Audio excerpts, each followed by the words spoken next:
어 제가 오늘 설교는 아재 개그로 시작을 할 텐데요. 여러분들이 한번 들어보시고 문제를 한번 맞춰 보시기 바랍니다. 잘 아시는 쉬운 것부터 한번 해 보겠습니다. 두 문제를 낼 텐데 한번 생각해 보시기 바랍니다. 혹시 여러분들 전주 비빔밥 아시죠? 전주 비빔밥의 반대말이 뭔지 아십니까? 네, 맞습니다. 역시 아재 개에 능통한 나라 자매. 이번 주 비빔밥 이해하셨죠? 전주 비빔밥, 이번 주 비빔밥. 조금 어려운 문제를 내겠습니다. 고려 아시죠? 고려? 고려 역사상 가장 더러운 전투는 뭘까요? 고려 아시죠? 조선 이전에 고려 역사상 가장 더러운 전투는 뭐였을까? 들으면 압니다. 답은 안시성 전투를 합니다. 네, 무슨 이유인지 아시겠죠? 이해하셨죠? 안시성 전투. 네, 이거 들으시면서 보복자도 하시면 본인이 아재라는 거를 인정하시는 거고, 석수를 날리면 젊다는 증거랍니다.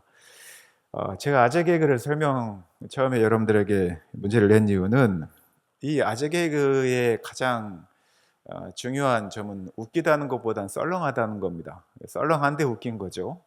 웃는 대상도 많이 다릅니다. 그런데 주로 이 아재 개그를 썰렁하게 느끼는 대상은 우리 소위 말하는 MZ 또는 청소년 아이들이 뭐야 그런 말도 안 되는 웃기지 않는 개그를 해. 그래서 아재 개그, 즉 제 또래의 사람들이 하는 웃기다고 재밌다고 하는 그런 썰렁한 개그를 아재 개그라고 합니다. 소위 말하는 아저씨들이 던진 농담인데요. 미국에서는 이 아재 개그를 영어로 뭐라고 이야기하냐면 데디 조크라고 이야기합니다. 데디가 아빠죠. 예, 아빠가 자녀들에게 하는 썰렁한 개그, 이거를 아재 개그라고 합니다. 근데 이 재미없는 농담에 대해서 사회적 현상이 벌어지잖아요. 실제로 어떤 유튜브 프로그램에서는 이 아재 개그를 소재로 질문을 하고 답을 하는 과정에 또 폭소를 내는 그런 장면들도 있습니다. 일종의 사회 현상이라고 볼 수 있는데요. 이 아재 개그의 사회적 현상을 연구한 게 있습니다. 별거 다 연구를 하죠. 덴마크 오르후스대라는 데가 있습니다. 덴마크 오르후스대 연구팀의 마트 헤크누센, 이름도 참 어렵습니다. 마크 헤크누센이라고 하는 교수가 아재 개그가 아이에게 심리적으로 어떤 영향을 미치는지 연구를 했습니다. 그런데 결과가 아주 경이롭습니다. 이 아재 개그가 어린이 성장에 도움을 준다는 거예요. 그러면 이제 이 이야기를 들으면 더 아재 개그를 더 많이 하실 것 같은데, 정확하게는 인간 관계에서의 대처 방법을 터득하게 한다는 겁니다. 아재 개그를 들은 아이들이 부끄럽고 어색한 감정을 느낀답니다. 아버지나 어른이 개그를 했는데 어떻게 반응해야 될지, 또는 그것 때문에 부끄럽거나 어색한 감정을 느끼는데 부모가 그런 아재 개그를 하면 친밀감 때문에 부끄러움을 대처하는 능력을 자연스럽게 배운다는 겁니다. 그래서 마크 헤크누센 교수는 아이에게 썰렁한 아재 개그를 연달아 말하면 아이는 당황과 부끄러움을 느끼게 되는데, 이러한 감정은 창피한 게 아니라 자연스러운 것임을 바로 옆에서 깨달을 수 있도록 돕는다, 이렇게 설명을 했습니다. 그래서 아이는 추후에 나중에 다른 상황에 처하게 됐을 때 아재 개그에 대한 어떠한 감정, 또 이런 감정들을 얼마든지 이겨낼 수 있는 것을 배울 수 있다, 이렇게 된다는 것이죠. 다시 말해서 사회생활 중에 이런 상황, 즉 직장 상사나 또 부모나 또 어떤 아저씨가 이런 아재 개그를 할 때 이런 상황에 대처할 능력을 아빠와의 아재 개그로부터 배울 수 있다, 이렇게 연구 결과를 냈습니다. 이렇게 생각하니까 이 아재 개그가 꼭 썰렁하거나 나쁜 것만은 아닌 것 같죠. 보통 아재 개그를 하게 되면 아우 저렇게 식상한 또는 재미없는 농담을 해라고 불편한 기색을 보이고 적대적 감정을 보였던 분들에게 이 연구 결과를 중심으로 아이들 교육에 상당한 도움이 된다라고 우리가 말도 아닌 또 항변을 할 수도 있겠죠. 제가 이 아재 개그를 서두에 언급한 이유는 이 아재 개그라고 하는 게 사실은 매우 썰렁한 농담, 또 누군가를 불편하게 하는, 웃어야 될지 울어야 될지 반응을 해야 될지 이러한 행동을 결정하는데 매우 난해하게 하는 것이라고 생각을 했는데, 또 다른 관점에서 보면 매우 신선한 또는 매우 다른 관점들을 볼 수 있게 됩니다. 신앙에서도 그런 일들이 되게 많지요. 우리가 그리스도인으로서 믿음 생활을 열심히 하고 나름대로 말씀에 의거해서, 또는 교회 생활이나 신앙 생활의 준칙에 의해서, 또 나름대로 믿음을 가지고 열심히 하나님 편에서 하나님의 말씀에 순종해서 신앙 생활을 열심히 하는데 우리 자신을 매우 당황케 하는 경우들이 많습니다. 질문을 하게 되고 답을 얻지 못하고 방황하게 되고, 어떤 때는 탈선하기도 하고 다시 돌아오는 이 모든 과정을 통해서 자신의 신앙이 조금 더 나아지고 단단해지는 것들을 발견하게 되는데요. 오늘 이 본문 말씀, 여러분들이 읽은 시편 22편 1절의 말씀은 예수님께서 통일한 시편 22편 1절의 말씀을 반복하셨던, 어쩌면 구약과 또 신약에 걸쳐서 우리가 하나님께 동일하게 하는 그런 근본적인 질문이라고 할 수 있습니다. 이 말씀은요, 하나님의 침묵하실 때라고 하는 질문에 대한 우리들의 답이라고 할 수 있습니다. 우리가 신앙의 길을 걸으면서 적지 않은 순간 하나님께서 침묵하신다라고 느끼실 때가 있죠. 왜 하나님은 답을 하지 않으실까? 내가 이렇게 열심히 기도하는데 왜 하나님은 대답이 없으실까? 눈물 흘리며 간구하는데도 우리의 심정은, 우리의 마음은 막막할 때가 있습니다. 그래서 우리는 이렇게 이야기를 하죠. 하나님, 도대체 어디 계십니까?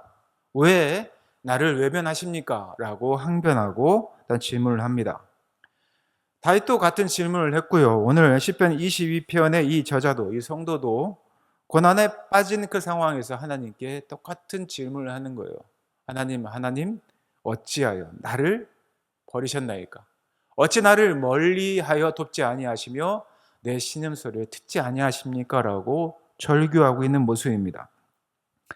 이 말씀을 지금 하고 있는 화자는요, 이 절규는 하나님께 내가 버림받았다고 느끼고 있는 겁니다.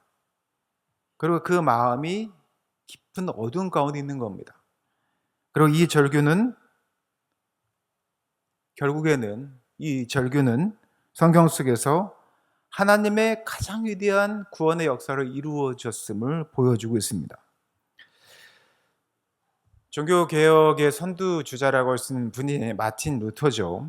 루터의 95개조 방방문이 시작이 되어서 발화점이 되어서 우리가 알고 있는 유명한 종교개혁이 이루어졌고, 이 종교개혁은 캐톨릭에서 종교개혁 이후 후신인 개신교, 현재의 우리의 개신교가 태동이 됩니다. 이 루터라고 하는 분이 하나님의 숨김에 대해서 이야기를 했습니다. 하나님의 숨김을 어떻게 표현하냐면, 하나님의 침묵하심, 하나님이 보이지 않으심을 어떻게 이야기했냐면 숨으시는 하나님이라고 표현을 했어요. 이 숨으시는 하나님이라고 하는 것은 우리의 입장에서 하나님의 숨김은 하나님이 드러나지 않는 것이고요, 숨으시는 하나님은 하나님께서 스스로 드러내지 않는 것을 이야기하는 것이죠. 우리의 삶 가운데 우리는 하나님이 왜 우리에게 드러나지 않을까라고 항변을 하는데, 하나님께서는 우리의 그런 상황에 스스로 자신을 드러내지 않고 숨으셨다라고 하는 표현입니다. 이것은 실제로는 하나님의 부재, 하나님이 존재하지 않는 것이 아니라 하나님의 주권의 신비에 대해서 이 루터는 표현을 하고 있는데요. 이 말씀은 하나님은 우리에게 언제나 보이시는 방식으로 역사하지 않으신다는 거예요. 우리의 삶 가운데 실제로 드러나는 보이는 방식으로만 역사하지 않으시고, 때로는 감추어져서 또는 우리가 느껴지지 않는 방식으로 우리를 더 깊이 하나님께 붙들리게 하는 그러한 침묵의 신비로 우리를 인도하신다는 이야기입니다. 이게 참 어려운 말입니다. 우리 인간들은 항상 하나님께 이런 요구를 하죠. 우리 인간이기 때문에 그렇습니다. 구체적으로 눈에 보이게 나한테 증명해주면 묻겠다라는 것이 우리 사람들의 이야기입니다. 우리의 많은 간증들이 그렇죠. 우리가 더 많은 감동을 갖는 간증들은 내가 질병 가운데 있었는데 이 질병이 나으면 하나님이 살아계시다고 이야기를 합니다. 내 형편이 너무 어렵고 절망적이었는데 어떤 부의 축적이나 어떤 대학 합격이나 어떤 내가 목표하는 어떤 목적들이 이루어졌을 때 하나님께서 내 삶 가운데 드러나셨기에 내가 그 하나님을 찬양합니다라고 하는 간증들이 우리를 더 감동시키는 그러한 간증들의 내용이죠. 그리고 우리는 더 많이 감동을 합니다. 그런데 오늘 본문은 이 본문을 쓴 저자도 또한 예수님조차도 하나님이여 하나님이여 여호와 여호와여 아버지 아버지여 어찌하여 나를 버리십니까? 라고 하는 저기를 통해서 지금 보이지 않는 하나님에 대한 그러한 항의 또는 부르짖음을 보여주고 있습니다. 그 다음에 이 말씀은 무엇일까요? 우리의 신앙이 사실은 느낌과 감정이 아니라 약속과 말씀 위에 서도록 하나님께서는 숨으신다는 겁니다. 보이지 않음에도 우리 눈앞에 드러나지 않음에도 불구하고 그 하나님을 우리가 믿을 수 있느냐, 우리가 그 하나님을 신뢰할 수 있는가를 묻는 것이죠. 우리가 아는 유명한 말씀 히브리서 11장 1절 한번 같이 읽어볼까요? 유명한 말씀이죠. 읽어보겠습니다. 시작. 믿음은 바라는 것들의 실상이요 보이지 않는 것들의 증거니. 사실 이 문장은 우리가 바로 이해하기 어려운 말로 되어 있어요. 바라는 것들의 실상이요 보이지 않는 것 증거, 이게 도대체 무슨 말이지? 이걸 조금 더 쉽게 설명을 하자면 이런 겁니다.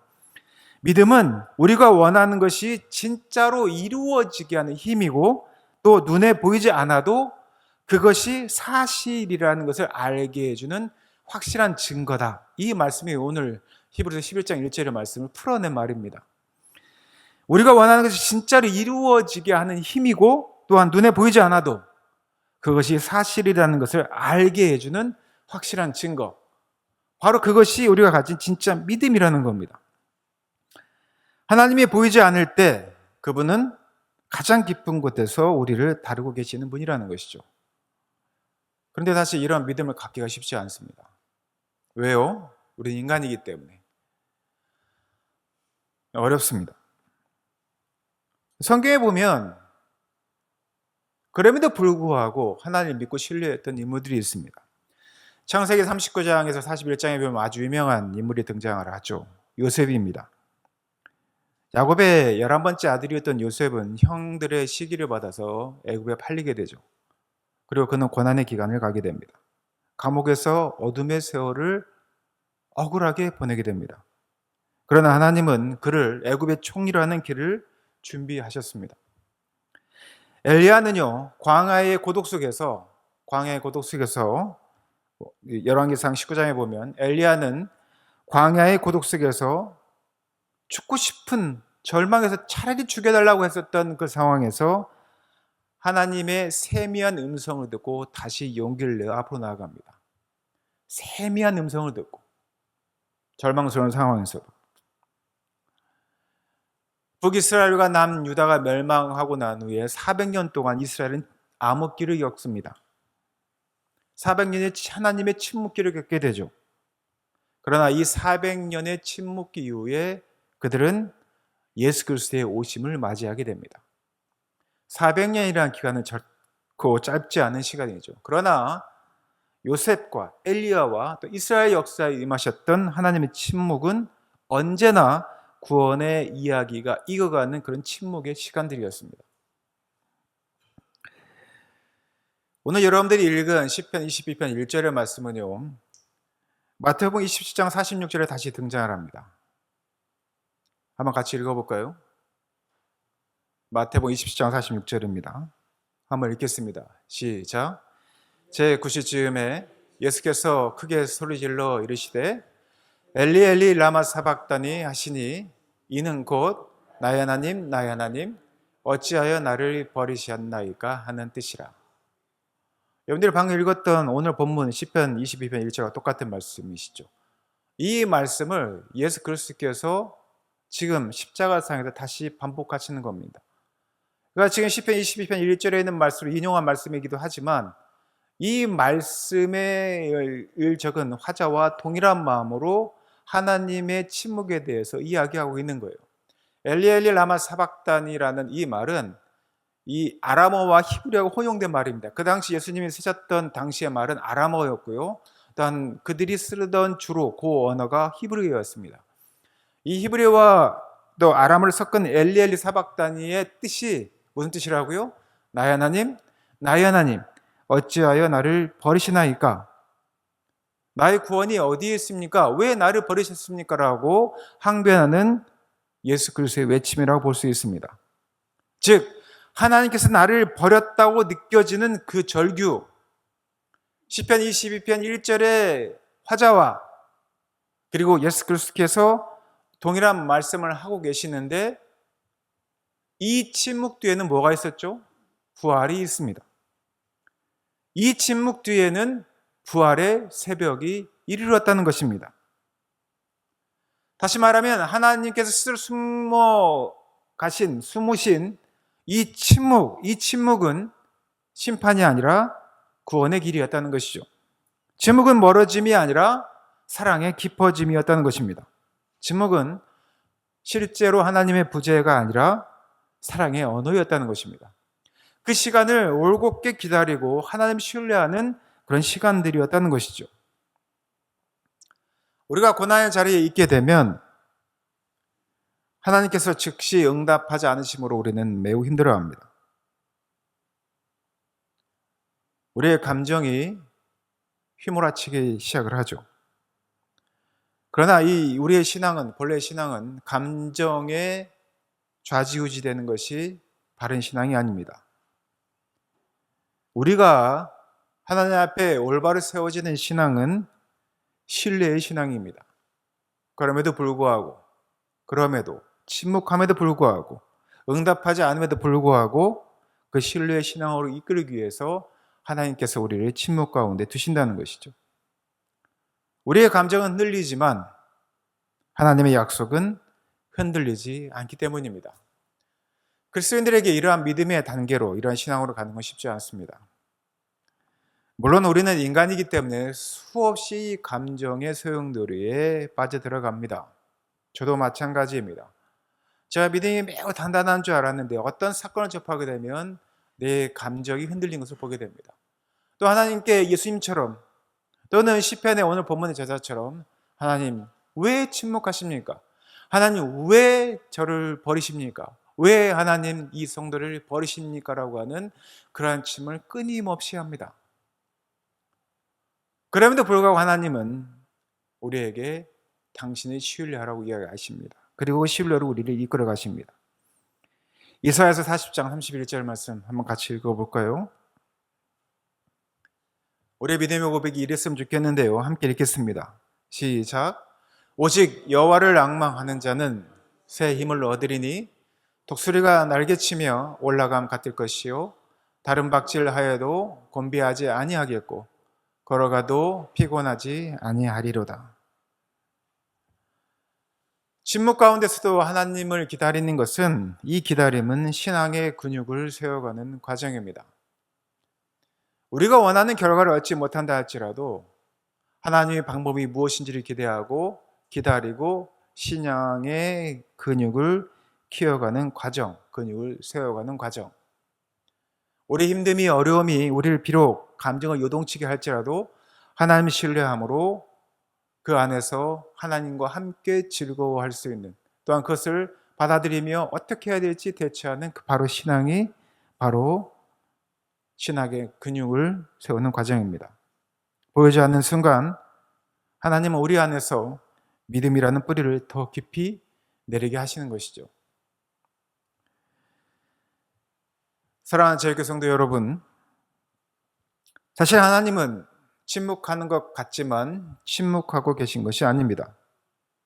그분은 말씀하지 않는 것 같지만 사실은 말씀을 준비하고 계신 것이죠. 때로 우리 눈에는 이런 상황들이, 이런 모습들이 어둠처럼 보입니다. 그러나 하나님께서는 그 어둠 속에서도 빛을 일으키시는 분입니다. 우리는 하나님의 침묵을 버림이 아니라 사랑으로 보고 있는지 우리의 신앙의 상태를 한번 돌아보아야 하겠습니다. 또한 이 기다림의 시간을 통해서 우리가 무엇을 배우고 있는지 한번 질문해 보아야 할 것입니다. 하나님은 아무 말씀하지 않으실 때 그분이 우리를 더 깊이 부르고 계심을 아시기 바랍니다. 그리고 그 안에서 잠잠 기다리시는 것이죠. 우리가 오랜 신앙생활 또는 짧든 길든 우리 신앙생활을 하다 보면 하나님의 침묵 가운데 하나님이 아무 말씀도 하지 않으실 것 같을 때 우리는 너무 고통스럽고 감정이 요동치는 것을 보게 됩니다. 그러나 우리의 믿음의 여정 가운데 그때 그분이 나를 더 깊이 부르고 계심을 우리는 경험해 왔습니다. 죽음의 순간에도, 절망의 순간에도, 힘들고 어려운 그 고난의 순간에도 하나님께서 아무 말씀하지 않으시는 것 같지만 그분이 나를 더 깊이 부르고 계심을 우리는 경험해야 합니다. 사랑하는 제게 성도 여러분, 잠잠 기다리십시오. 여러분들이 그러한 때에 더 잠잠히 기다리십시오. 하나님의 시간이 오고 있다는 증거입니다. 그리고 그 시간은 성경은 말하기를 언제나 선한 것이다라고 이야기를 합니다. 말씀에 맺겠습니다. 하나님이 침묵하실 때 우리는 하나님께 하나님 어찌하여 나를 버리십니까? 라고 하는 그러한 질문을 합니다. 절규를 합니다. 하나님께서 말씀을 하지 않으시는 것 같아서 우리는 감정이 요동칩니다. 그러나 우리는 그러한 때 그런 감정의 요동침 가운데서도 하나님을 신뢰하는 법을 배우게 됩니다. 잠잠한 것이 아니라 그 침묵이 버림이 아니라 오히려 우리를 사랑하고 계심을, 또 우리에게 다가오고 계심을, 또한 기다림의 시간을 통해서 하나님을 더 신뢰하는 것을 배우는 그 시간을 보게 됩니다. 사랑하는 제일교회 성도 여러분, 하나님께서 아무 말씀하지 않으실 때, 또한 그렇게 느껴질 때 오히려 우리 사랑하는 성도들을 더 깊이 부르고 계신다는 것, 잠잠한 가운데 여러분들 기다리실 때 하나님의 시간이 우리에게 오고 있다는 것, 하나님을 더 깊이 만나고 신뢰의 그 순간들을 우리가 경험하게 된다는 것, 그 마음을 가지고 오늘 하루 또한 매일의 삶들을 살아가시는 우리 사랑하는 지혜교회 성도 되시기를 예수님의 이름으로 축원하고 부탁드립니다. 함께 기도하겠습니다.